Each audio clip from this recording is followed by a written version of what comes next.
Welcome to New York Got Game. What's good, everybody? Welcome to another edition of New York Got Game. Your boy Dexter Henry here with my guy Bryan Fonseca. As we continue through this New York Knicks offseason. And we've had some fun discussions. We've had some film breakdowns, Bryan, through this offseason. We've answered some fan questions. Which we will do again also. We will do again. But it's an interesting time because we're at the, end of August. We're like a month away from training camp. Yeah. So when you can start getting excited about basketball again. You've been excited about basketball because you've been watching all these international cup games. AmeriCup, Eurobasket is about to start. Got USA and Brazil on right now as we're doing this. Yes, this guy would still be watching. Hey, Gershon Yabusele is the captain of the French team and is going to be playing in Eurobasket. This is so true. if you're a Knicks fan, you have a reason to watch Eurobasket as well. You also hope that he stays healthy. That's one of the reasons you're watching too. And once a Knick, always a Knick. Langston Galloway is probably the most prominent and best player on Team USA in the AmeriCup Cup. So there you go there. But what we're going to do for this episode is we are going to talk about, we decided we could have went with most valuable Knicks, but we decided to go with most indispensable Knicks on this roster. And Bryan and I are going to give our three most indispensable Knicks. But we had one rule that Bryan and I agreed on before we started recording here. We understand, I'm going to explain it here, we understand Jalen Brunson is absolutely, undoubtedly, the most valuable Knick. Okay? Jalen Brunson is not a part of this list. Correct. He is part of the roster. He is not going to be a part of this discussion. We understand his value here. I will call him the most valuable Knick. I think there's other players we could talk about when it comes in terms of indispensable, right? And indispensable is necessary. You need this person on the team for success. And I know some of you will sit there and say, well, Dex, don't you need Jalen Brunson for success? Yes, but we understand that. This is already understood. We don't have to go deeper into that. We're looking at the players that have extreme value that could swing things in the season. If things are really good with this player, this increases the Knicks' ceiling.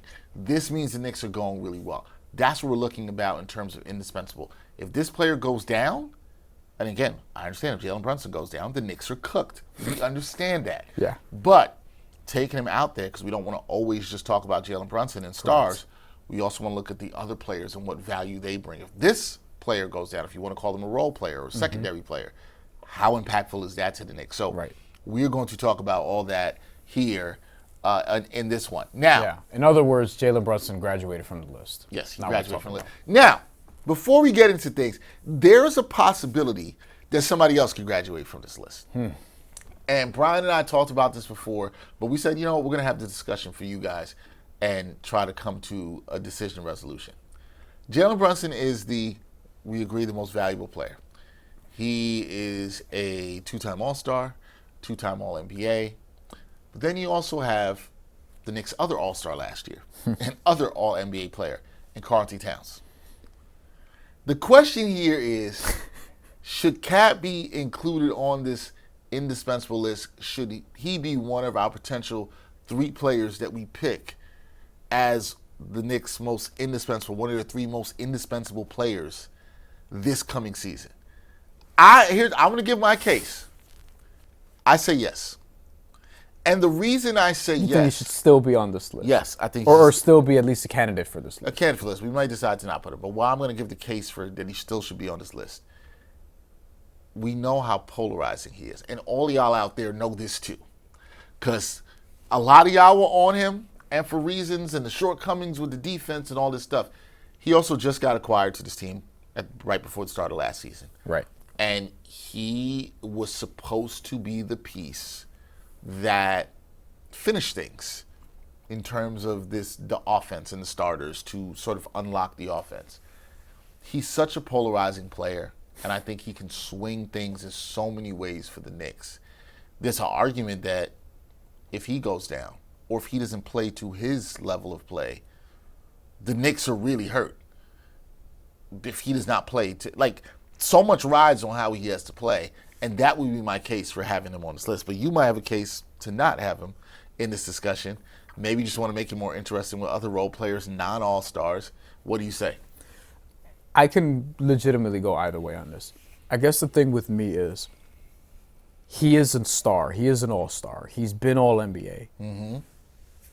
So should this be role player specific, I guess would be my question. Like, do you just absolve both guys? But to your point, karl-Anthony Towns is the most polarizing player on the team. It's not even just that he's polarizing. It's like he's the guy, like, from the moment he got here to New York City. Oh, yeah, you felt a way about him. A lot of people felt a way. Even you with Cat. Some of you guys unfairly labeled him soft. But you felt a way about him in his playoff performances particularly. Sorry to cut you off. No, you're right. And a lot of people, to your point, when he was traded for, they were like, oh, you know what I mean? Like, this guy. You know, and that says a lot for a fan base that was pretty split on Julius Randle, for example. Yeah, you know? right. So I do think, though, if we include him, he's probably going to be on both our lists. Like, it's kind of unavoidable that he's on both. Unless either of us thinks that the team can win without him. Like, indispensable means you're difficult to replace. The team, like, not can't win without you, but it becomes very much more challenging. And you would typically say all those things about an all-star. Do people feel that way about karl-Anthony Towns? Like, if he weren't there, then the team would dramatically just not. Like, if and this is the scenario you have to play out with some of these things. And this is why Jalen Brunson's absolved from this conversation. Because let's say they're playing in a playoff series, and let's just say it's the Pistons, right? Did this last year. Let's say Jalen Brunson's out for that series. Then you're automatically like, oh, you know what I mean? Like, this can get dicey. It was dicey when he was there, you know, for the 6-game series. With karl-Anthony Towns, and I guess this would be my question, and maybe it's matchup dependent, but how would you feel going into a series, be it against the Pistons or this version of the Hawks, where he's your best player, or the Magic? Well, no, number one option. No, if Towns is out, because if we're talking about indispensable, if he's not there, like Brunson's there, I think it shifts a lot. I mean, I think. So I guess this is the question. This is why, like, it's worth talking about. I think it shifts a lot. I think you saw it in the playoffs last year. I mean, he came up big when that was Game 4 against Detroit. He was big in Game 4 against the Pacers. Left a lot to be desired in the Celtics series, but there were games where you saw he stepped up and he was big and he was like an X factor. I mean, I think there's some people that will listen to this discussion, that will watch this discussion, and will be like, yo, he's the X factor for me on this team. And I don't necessarily think those people are wrong. Is he too good to be an X factor, though, I guess is my question. Some people are too talented to be X factors. Yes, I agree. But some people also sometimes haven't done enough in the playoffs where you're like, yo, what's up? And I think that's part of the thing with him. There's that look. That's interesting. It's like have you beaten the playoff allegations? Yeah, I'm not fully. Sure. Because Brunson, I think, But that's why he's off this list. That's a whole part of why he's off the list. We've seen this man do this time and time again. Yeah. He has big moments in the playoffs. And again, Towns had a huge Game 4 that I mentioned just against Detroit and against Indiana. We saw him when he had those 20 points in the fourth quarter against Indiana. He had that big game. That's arguably his best playoff moment. No, it is. Of not just his Knicks career, of his career. Right? Like, that's the best playoff moment of his entire career. And it came in Eastern Conference Finals game. I still think there's a lot of people out there that are like, yo, I need to see more. And I understand exactly what some of you guys are saying, right? Like, you need to see a little bit more on this. Should he still be in this discussion? I'm going to leave it up to you. You sound like you want to go role players on this. No, I think Towns is worth talking about. Okay. Because once you give me the playoff point, I think now I'm in. Because he's had playoff questions. Now, he had moments also in that run against Denver. And I think as he'll come up again inevitably, we can have an interesting discussion about his, if this is even a word, indispensability. Like how I like it though. Like how it sounds like it'd be a word. Like how indispensable is he actually? Because not every star is equal in that regard. There were a lot of Knicks fans, for example, who thought that the team was better when Julius Randle wasn't out there, despite the fact that he was all NBA. And you could have numbers on either side of the equation there. There are guys all throughout the league where I feel like their production sort of outweighs their actual importance. Like there are guys who are better fantasy players than actual basketball players. Right. All throughout the league, all throughout sports, really.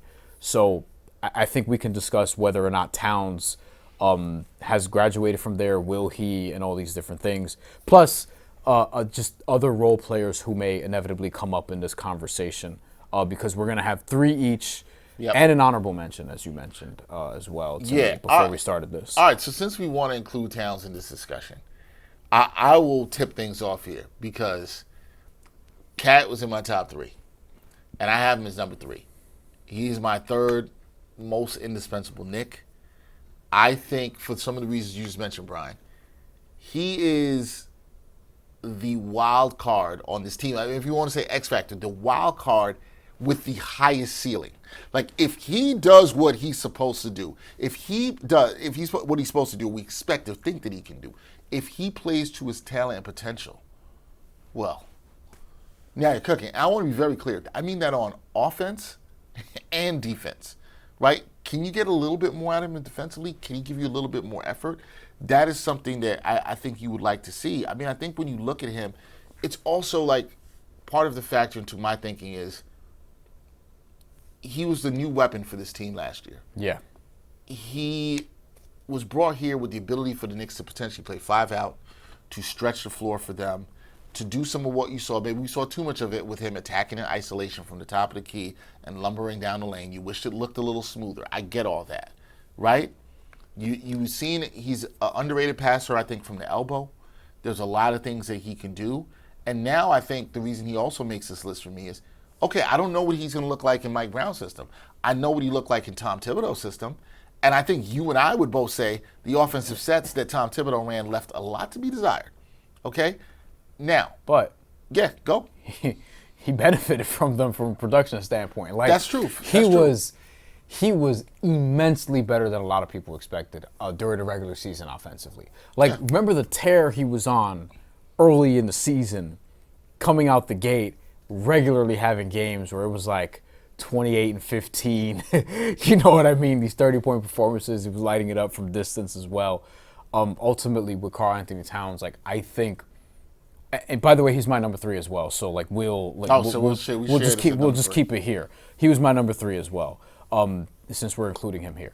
The advanced numbers, like, there is impact there, especially for the regular season, but when he plays well, the team does benefit a lot from that. Yeah. But he can kind of sink you because of the defense. And the reason why I think he's super important to this team and super indispensable, but probably not as indispensable as 2 other guys we're going to talk about, is the dynamic that he adds offensively as the release valve for Jalen Brunson, so to speak. And that's what I wanted to get to. Yeah. That's the thing. Just did a video on this with the pick and roll breakdown with these 2 guys, Jalen Brunson and Cat. That's why, to me, he's also part of the top 3. Yeah. The release valve he could be for Jalen Brunson is tremendous, and he has to execute. Something I would like to personally see from Cat, can you shoot threes at a higher clip this year than you did, right? Sometimes get about 4, sometimes 5 a game. If he can get that to 6 or 7, I would, as long as they're quality. Because the volume is cool, but it's like, what's the quality of the volume, right? And that's the other thing I would like to see. And I think that's the thing is, how good can he be in an offense where they use more pick and rolls? Like, part of the reason we didn't see as much of the pick and roll with Jalen Brunson and karl-anthony Towns in a Tom Thibodeau offense is, I think, this is my assumption here, but Tom Thibodeau's thinking was, okay, well, these teams always put small players, and I'll get to that in a second, on Karl-Anthony Towns. We were calling it out in the playoffs during the watch party. Yeah, we knew. They were comfortable with Tobias Harris, Drew Holiday, Obi Toppin at times for the Pacers. I'm trying to remember who else. Aaron Nesmith even at times. Like, yeah, there were instances where they were comfortable doing that. Yeah. Now, in the pick and roll, the Knicks were making them punish. So what the Knicks wanted to do was try to get the opposing center into the pick and roll, and that's why you saw a lot of Brunson and Josh Hart pick and rolls instead of the, Brunson and Towns. But I feel like if you're not putting your 2 best players in a 1-5 pick and roll, what are we doing here? Why do you have them? Yeah. You're not maximizing Especially them because guess what the other team's going to be doing to you? Putting those 2 same guys in a 1-5 pick and roll often. So to all that, Bryan, the other thing for me about Cat and why he's indispensable and what he's got to do this year is like, if teams are going to continue to do that, they will. You got to make them pay. Yes. He has to make them pay. If he does not make them pay this year, if this is the point I'm making, guys. If he makes them pay this year, He's incredibly valuable, whether it's on pick and pop situations, whether it's attacking isolation, whether it's in pick and roll situations. If Towns is aggressive, not picking up dumb fouls, which we know is a big thing. Offensively aggressive. Right. Then the level for this offense just immediately gets so much higher. Right. That's how valuable he is. The issue also is because we can just, I guess, accept at this point that the defense it is what it is. Like, maybe there's some room for improvement, to your point. But for him personally, yeah. And Mike Brown does have a defensive reputation. However, like, if you weren't that guy with Tom Thibodeau, multiple Tom Thibodeau runs, by the way, surrounded by quote unquote Wingstop and formerly a defensive nucleus that included Jimmy Butler, who was all defense, like, maybe it's just not there. Maybe it's not in the cards. And I don't know how often centers are going to get better defensively, like from a dramatic standpoint in their 11th NBA season. You know what I mean? Like, it's not, it doesn't happen very often. So I think he has to be, like, he kind of has to be incredible again offensively, because defensively it's just not going to be there to the level you want. Most likely. No, most likely it's not. As you said, it can be better. Can you get 5 to 10% improvement? Sure. And whatever that looks like, maybe. I think he's not going to become defensively. He's not going to become Mitchell Robinson. Like, we understand this, but can he get a little bit better? I think the thing for him, this is the thing, we've talked about this from the time they hired Mike Brown, Bryan. Mike Brown's job is going to be to maximize this offense, and to me, Cat's a big part of that. Yeah. Because he is literally the offensive ceiling raiser in terms of one player on the team. To me, he's that. That's why I called him, I put some nicknames for the people I put here as indispensable. Wild card player with the high ceiling. Because if he is playing to his potential offensively, this offense could be amazing. Look, I know the Knicks were a top 5 offense last year, right? But, and there's a big but here, we know, was after January, the offense, not so good. When the schedule got tougher. Got tougher. That's the other thing. Like, Jalen Brunson sets the floor and karl-Anthony Towns raises the ceiling. That's ultimately what this is. So I think we're right to put him third. I think there are a lot of people that would have him first. I just think that's too obvious. And frankly, I think there's another player, evidently 2 more, that could be even more impactful despite not being as talented. So, yeah, I think, and see, when I looked at indispensability, using your word, when I looked at that, a lot of that had to do with it. It's not just talent. I think people sometimes think about it too as talent, and I like that I'm intrigued to where your list goes, because that makes it interesting. Because I don't think it's just talent. I think it's how you can impact the team, raise the ceiling of winning, how much your availability matters. Listen, you want everybody to play 82 games and be healthy, but we don't play with injuries off. This ain't 2K. I was literally going to say this ain't playing with injuries off, right? Like, this isn't what's going to happen. Yeah. But and that's why I think some people may listen to this and you hear the word indispensable, but Bryan and I, who we don't know each other's lists, are on the same page with this, because there could be less talented players I think we're going to talk about. It's entirely possible we have the exact same list. It's entirely all right. So since I started with everything, indispensability is a word, by the way. Just confirm that. Good. I'm glad we're not out here making up words for the people. Who do you have as your second player? Mitchell Robinson. Oh, okay. Okay, so this is good. All right, good. Go ahead. So our lists are not the same. So they just don't have another player like him on the roster. Yeah. And this is really what it comes down to with these things. The reason he's indispensable is not because he's the second or third, whatever, most talented player on the roster. He might not even be in the top 5 in that regard, although he would tell you differently, because every summer he shows us that certain things are possible that we just haven't seen in the NBA game yet. That's not shade, I swear. Like, it's really not. But every NBA player, every NBA setter will bust their ass one-on-one. But it doesn't. Well, you know how I feel about summer workout. Yeah, the summer workouts are a different thing. But regardless, Mitchell Robinson, it's what he provides. It's the archetype of player, but also him being really good at being that archetype, where he's the only player on this team who could anchor a defense. Full stop. He's the only one who could anchor a defense. He does it at a high level when he's healthy. When he's healthy is really the key. And he can also rebound. Like, he can take over a game just on the glass. It's unique. Nobody else can do that at the way he does it on this team. Nobody else. Karl-Anthony Towns has his big rebounding performances. It's different with Mitchell Robinson. They don't feel the same. He can come in and get 10 rebounds in 13 minutes, and 7 of them are offensive. And the two big things with Mitchell Robinson, the two big things are basically, one, stay healthy. Can you stay healthy? And two, can you make your free throws? Speaking of off-season workouts, there are clips of Mitchell Robinson making free throws in off-season workouts. I'm forgetting who the trainer was saying, like, this is what they've been working on. I'm sure ultimately, none of this will matter, really. They're gonna be judged by the spring. So while we're a month away from training camp and 2 months away, roughly, from opening night, we are several months away from when y'all are gonna say this really matters. And I think that's fair, by the way. So with Mitchell Robinson, he's the only player that can anchor a defense, as I said. It's the rebounding, it's the shot blocking. The skill set is not super intricate, but it's one that every winning team needs. Every single team in the NBA needs somebody who can anchor a defense at a high level, regardless of whether they start, come off the bench, and what have you. And on top of that, I make this point all the time, but you need to have a top 11 defense or so to be an NBA champion.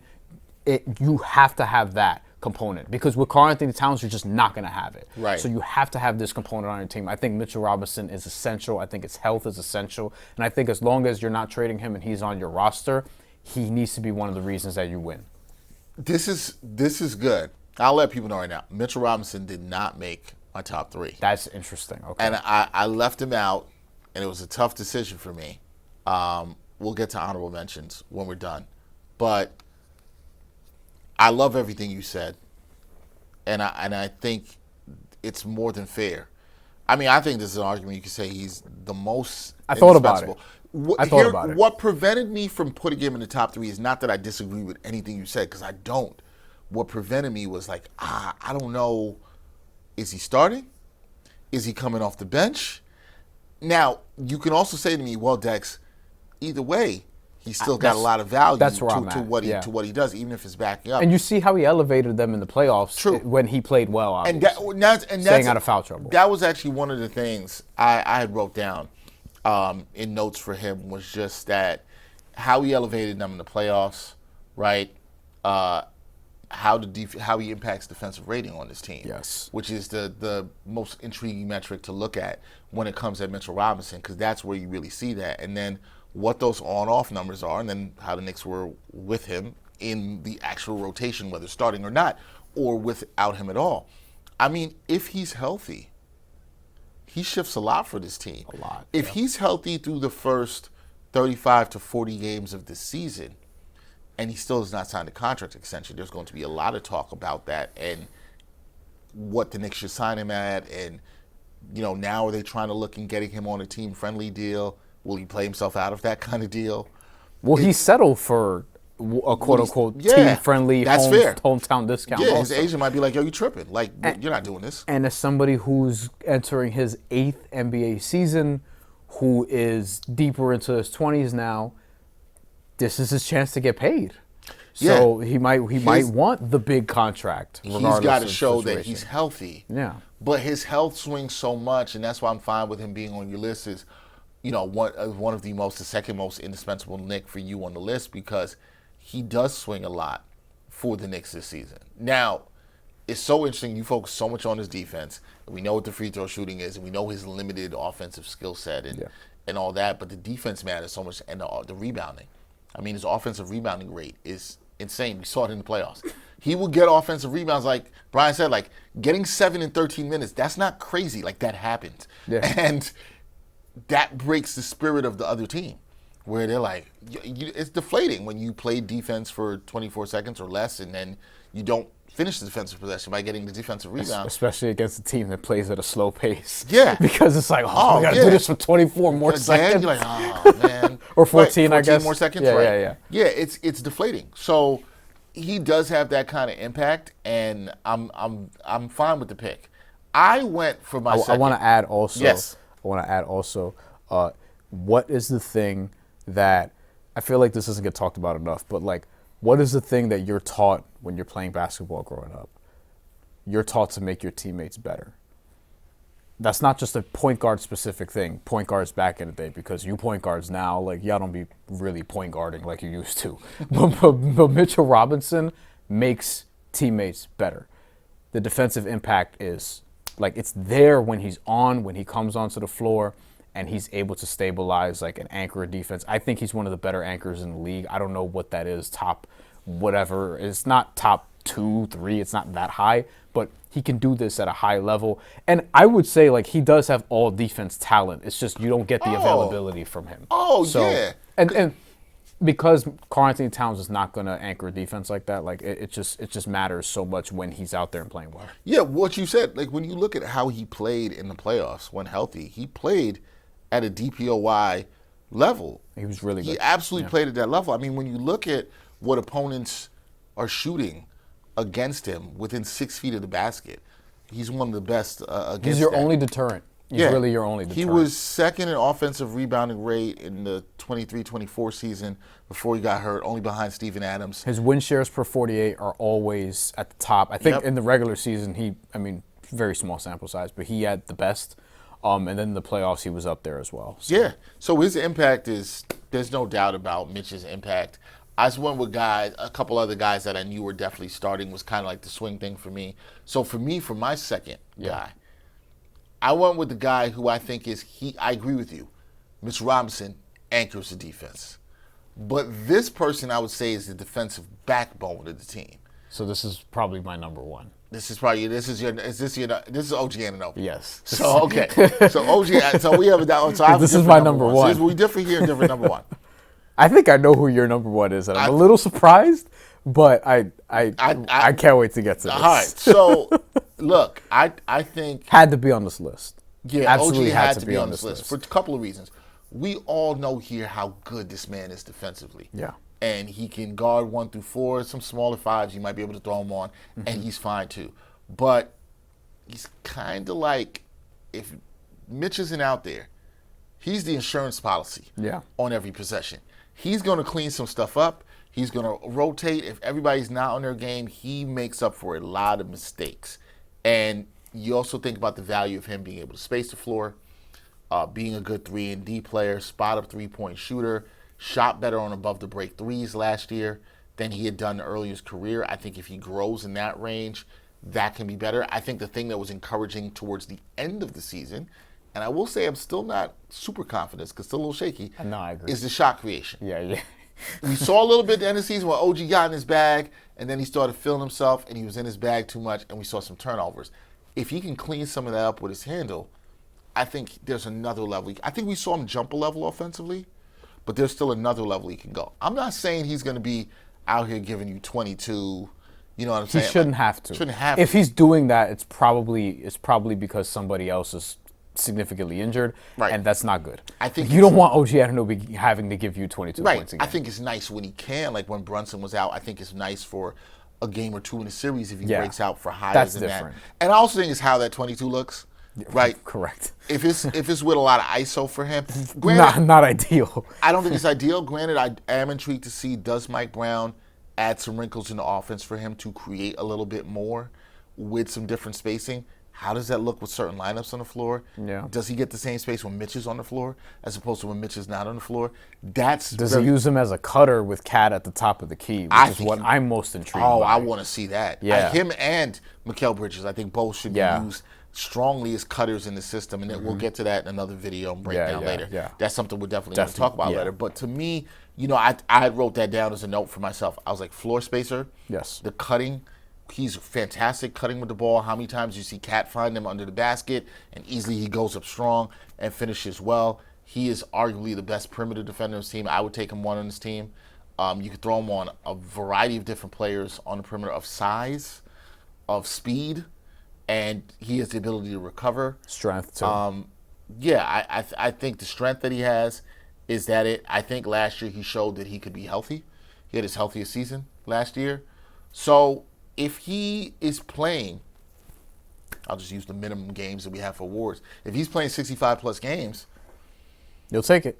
and dare I say, you get 65-plus games from Mitchell Robinson, Yo, you could have a top 10 defense, maybe. yeah. Maybe. And this is where when you say something like that, this is what we're talking about with indispensability. They were like 13 last year. Right, so. because if you have these players, not little players, but if these players who are major players for the team hit on the margins in certain ways, Correct. that elevates the team to such another level. And OG, to me, now you have him one, and you think, and I mean, do you agree with me on this, that he's the Everything defensive you backbone? said. Everything you said. He really cleans up a lot on defense. I agree with you on Mitch anchoring the defense. But that's different. Those are two different things, right? Yeah, because Mitch is the only guy here who can anchor a defense. OG is the only one here who can do everything else on defense at Facts. the level he does it. Like Mikal Bridges obviously is, when he's on, a very good perimeter defender. OG's different. And because the size, speed, and also the strength. Like Mikal Bridges, you can't always throw him on fours. You can't always throw him on small ball fives.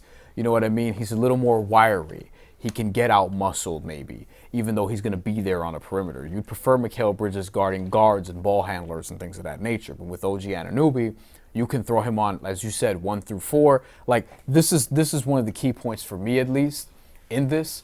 It's just matching up in the playoffs. And if you're looking at all the major teams that you could see in different playoff series, OG Anunoby can be an answer for a lot of what the Knicks are going to see.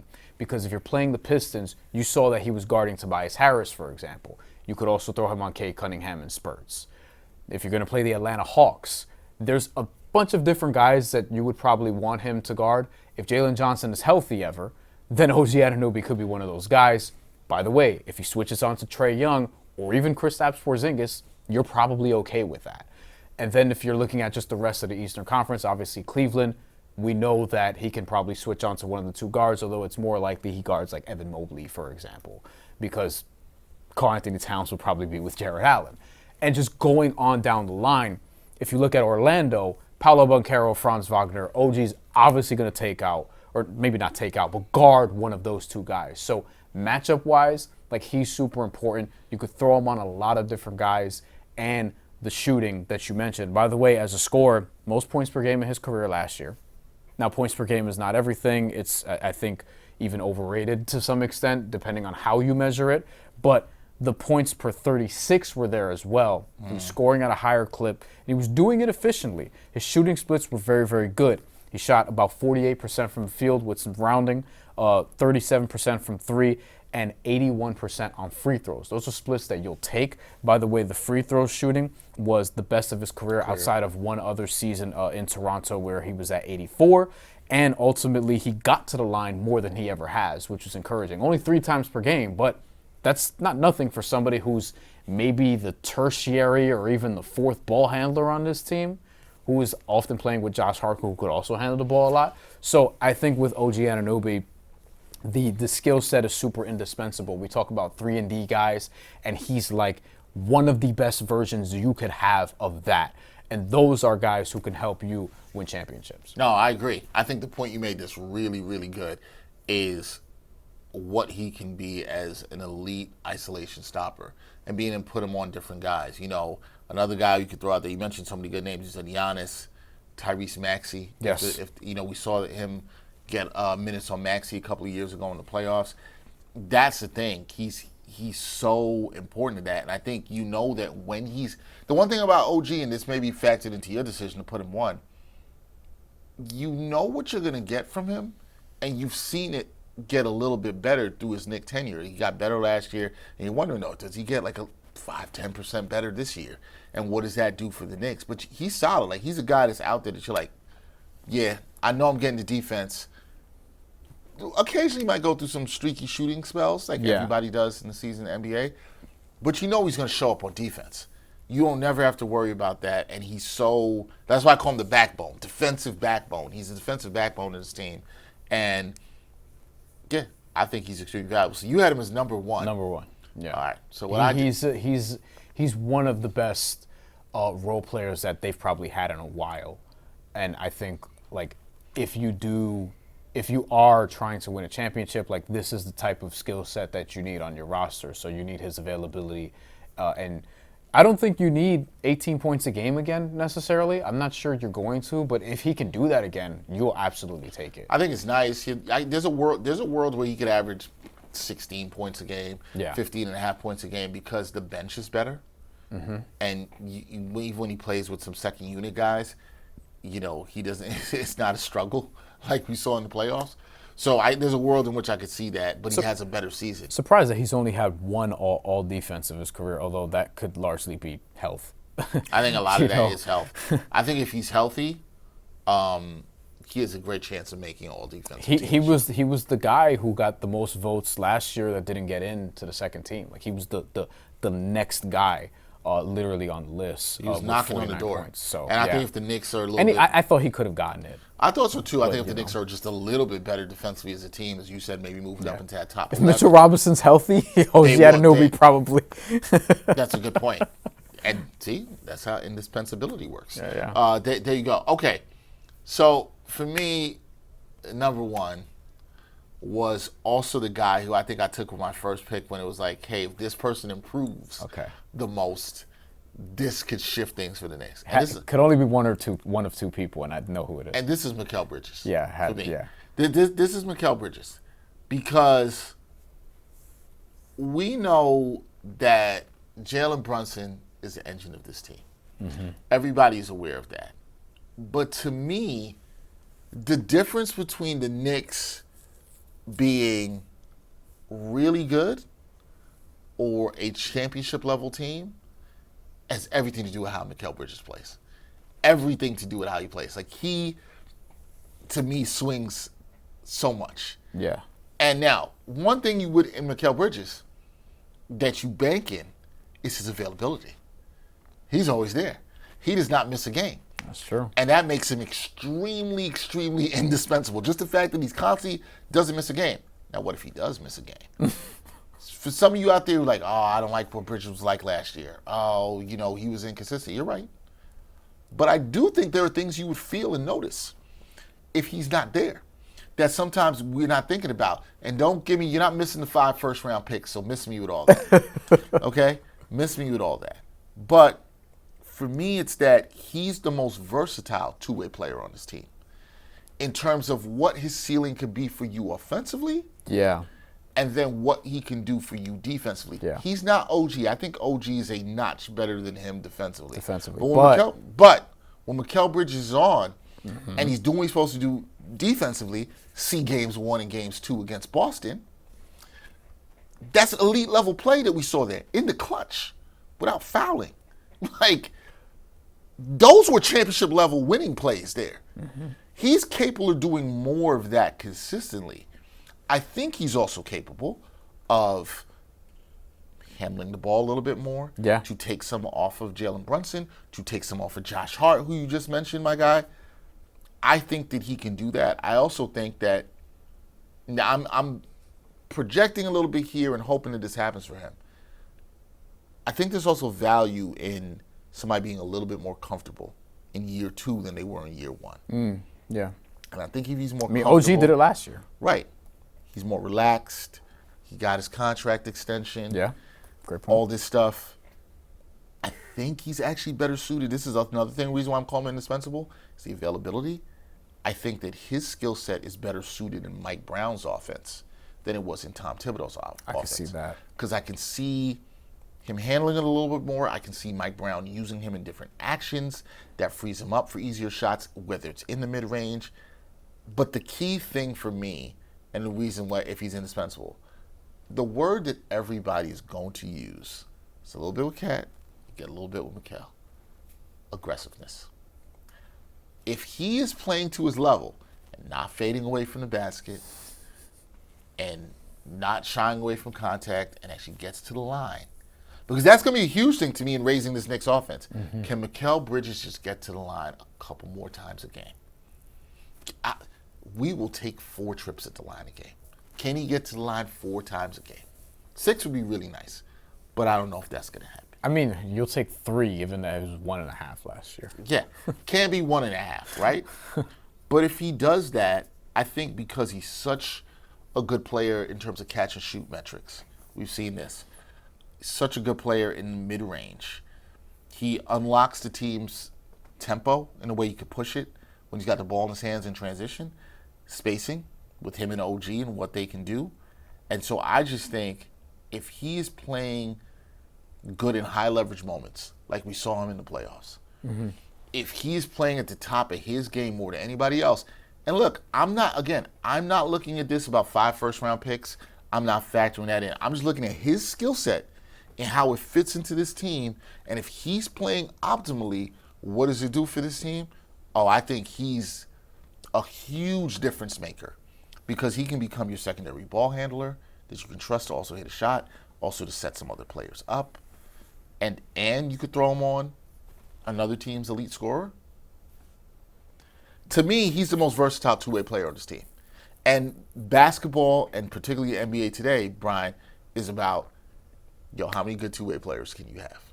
Yes. Mikal Bridges is a good two-way player. He did not play like that at times during the regular season last year. And I think if he looked back at the season to his own admission, he would say that. This is not throwing any shade. I think Mikal Bridges is a fantastic player. I think it was a good move by the Knicks to go get him. Now he's got to step up and earn it. And it's not about the pressure. It's just about what he can do for this team. Yeah. So for me personally, he's the most versatile two-way player on this team. And he will determine, I think, a lot between whether this team is a whatever with the wins. They're probably going to be a 50-plus win team if they're healthy for the most part. Sure, yeah. I think probably north of 55 wins. But to me, it's about, as you said, the spring. The difference between you being in the Eastern Conference Finals or the NBA Finals, potentially winning it all, a lot of that can do with Mikal Bridges. He's that good of a player to swing in terms of being what he should be, like the third scorer on this team. He's that good. And sometimes what you can get out of your third scorer, if he's your best two-way player, could be good. I think Mikal Bridges' goal this season needs to be, I have to show I'm absolutely not just a versatile, I'm the best two-way player on the Knicks. If he's the best two-way player on the Knicks, sky's the limit, man. To your point, because and the reason I like this pick, and I'll throw this out there, he's my honorable mention because you can't not, I would be getting too cute otherwise, I feel like. There's a Josh Hart case you could make, but in terms of raising ceiling, I do think the points about Mikal Bridges are important because the two-way play, as you mentioned. So OG Anunoby is a better defensive player. I don't think the gap is dramatic. Even though last year it was clear, it was obvious Mikal Bridges wasn't what he typically was defensively. And even so, there are people who would say, hey, maybe he was overrated a bit in Phoenix, having almost won Defensive Player of the Year, having been all defense and all these different things. But what I would say is, I think your point is correct that in terms of being a two-way player, his ceiling is higher than OG Anunoby's because he can be all defense level, and also he's a better creator. He's a better shot creator than OG Anunoby, or at least more natural at it. OG Anunoby, it's still clunky with the ball at times. It's still to the point where when he gets the ball and does something with the ball, it still kind of surprises you a little bit. With Mikal Bridges, he does this. He has multiple seasons of averaging 20 points a game in the NBA. You saw what he was doing with the Nets. Now, not necessarily the role for him, but at the same time, he was putting up numbers and was creating and was the guy who you would game plan for and was still being pretty efficient more nights than not during those performances, at least from three-point range. So, and even last year, he averaged almost 18 points a game. So I think all those points are correct. It's not even just the Celtics series, those closing moments, but also he did force Cade Cunningham to take some tough shots. And Cade Cunningham is a big guard who wants to get to certain spots, who's a little more methodical.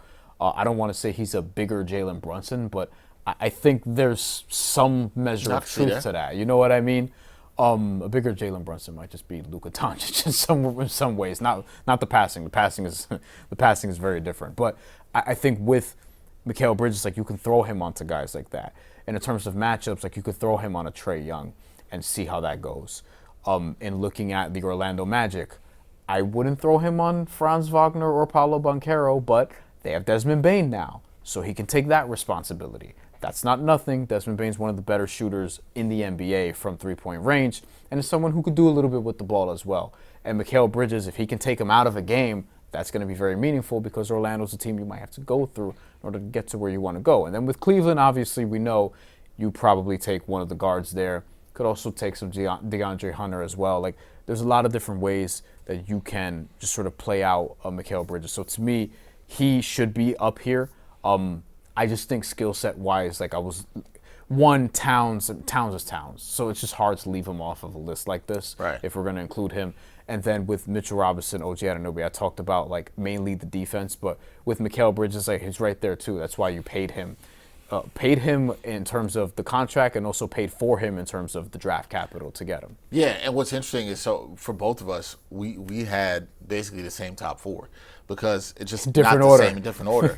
Mitchell Robinson was my honorable mention. Right. For me, he was my honorable Sorry, mention. Josh Hart. Like, literally not trying to. You know who I had as my second honorable mention that I had after Mitchell Robinson? And this will be for another video because I think we're gonna do something. I know fans have been asking for it on whether or not who should start, whether it's Deuce, whether it's Mitch. We're going to break down that discussion. Deuce was here for me, too. I thought about because Deuce. I just think, and I'll very quickly say, I think the continuity with his shooting and how it's developed, along with the fact that off the bench you got a guy who's a dog, you can put him on the point of attack. You know what you're going to get from him defensively.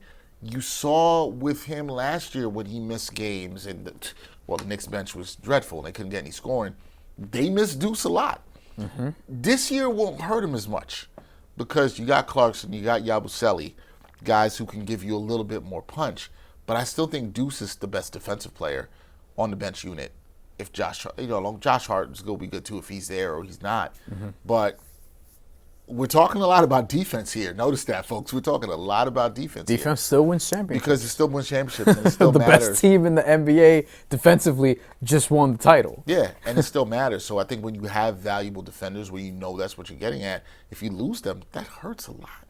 Yeah. That hurts a lot. So, like, even if you lose Deuce McBride for a little bit of time, you might say he was just a bench player and he's a shooter. Like, yeah, but, like, he's the best defender off the bench. And that's a guy that helps you win championships, that helps you win games, that gets into the passing lane, that can push the ball, that can energize the crowd. Like, those things matter. So I look at the value of him and how indispensable he is. But, yeah, we had the same four, basically, just in different order. Yeah, I just want to throw out there, Josh Hart is still very important. Even though we didn't talk about him extensively today, like, he's still very important. I do think he probably needs to take a slightly lesser role in terms of just minutes. Like, just... I agree. Kind of almost like we talked about, like the running back comparison. You kind of want him fresh for the playoffs. You want him playing 25, 28 minutes a game. You don't want him to have to just play hard basketball the way that he does for like 30, 32 minutes a game on a regular season on a nightly basis. Like, this is why you have depth so that he doesn't have to do the things he does. I think he has a very important skill set as well from a two-way standpoint. I think the other thing we'll definitely get into this coming weeks is that, to that point, Bryan, is that there are guys on this team who could see their numbers drop a little bit, but have much more efficient seasons just for the simple fact of Mike Brown playing 9 to possibly 10 players. Like, that's going to matter a ton. Yeah. So I think you can see guys be a lot more efficient. I think the reason Josh Hart didn't make it here for me, and I love Josh Hart, and I think he's a connector on this team, and he does so many of these little things well. You would like to see him freely shoot the ball more when he's open from three. But everybody knows how valuable Josh Hart is and what he brings to the table. It's kind of known, his indispensability. Everybody, it's known. We know what this is. I think as valuable as he is, you can survive some things without him for stretches, maybe more than some of the other guys I'm saying. And this is the way I looked at it. If you lost Cad, if you lost OG, if you lost Mikal Bridges, Mitch, those things hurt a little bit more than a Josh Hart. That's what it is. Yeah, they just hurt a little bit more. It takes a little bit more from where the ceiling is. So that's how we looked at it. I gave one more guy a little look. Jordan Clarkson. Like, it's too early for Clarkson, Yabusele. I feel like we got to see it. I got to see how they fit first, right? Yeah, right. I gave Ariel Hukporti a look just because if Mr. Robinson goes down, who else is going to anchor a defense? Well, I mean, but we still need to see him actually. I mean, it's play. like he can't make this list yet. He can't be indispensable yet because he's just into next man up. That's what it is. We got to see what you're going to do. He's on a different list. He's on like, yo, if the team is shorthanded. He's atop the he better be staying ready. Right. Like that's where he is. Yeah. He's on the he got to stay ready. Yeah. Like this is, I'm not even joking about this, and I'm sure this is Ariel Hukporty's mindset. Like he's got to be that, especially if they start Mitch. I wish he was playing for Germany in Eurobasket. I do. I wish. Yeah, especially because Germany they're one of the best teams in the world legitimately and have been for a few years now. Would have been a good experience. It's a lot of the same guys, but they're adding like Tristan da Silva, for example, from the Orlando Magic. Adding Hukporty would have been a nice experience. I'm improving on the name, by the way. There you go. Yeah, we know. Names have just been kicking my ass all. Listen, when you cover boxing, you have to learn a lot of Eastern European names. You know what I'm saying? Like, a lot of because these dudes are cold. You know what I mean? Like, I get it. We're getting better with that. We'll see how it goes. But that's it for everybody. Those are our top 3 most indispensable Knicks heading into the 24. Let us know yours. 26 season. Sorry. I'm sure we're gonna get Deuce on some lists. Yeah, please let us know why. Yours. Let us know why. I'd be curious to see. Yeah, let us know your thoughts in the comments. Let us know what video you would like to see us do next in terms of off-season breakdown, questions you have. Send your questions in the comments, too. We will use that for a future mailbag episode. Could be next week. As well, too. Could be next week. Don't know when it's coming, but stay tuned with us. Appreciate everybody for rocking with us on this. These are fun doing these off-season videos. Special thanks to our producer, Nikolai Jackson, doing a fantastic job here with the show today and all the great people that put this together. That is Bryan Fonseca. I'm Dexter Henry. We will catch you next time, another edition of New York Got Game. Peace. And thanks for watching New York Got Game. Boom shakalaka.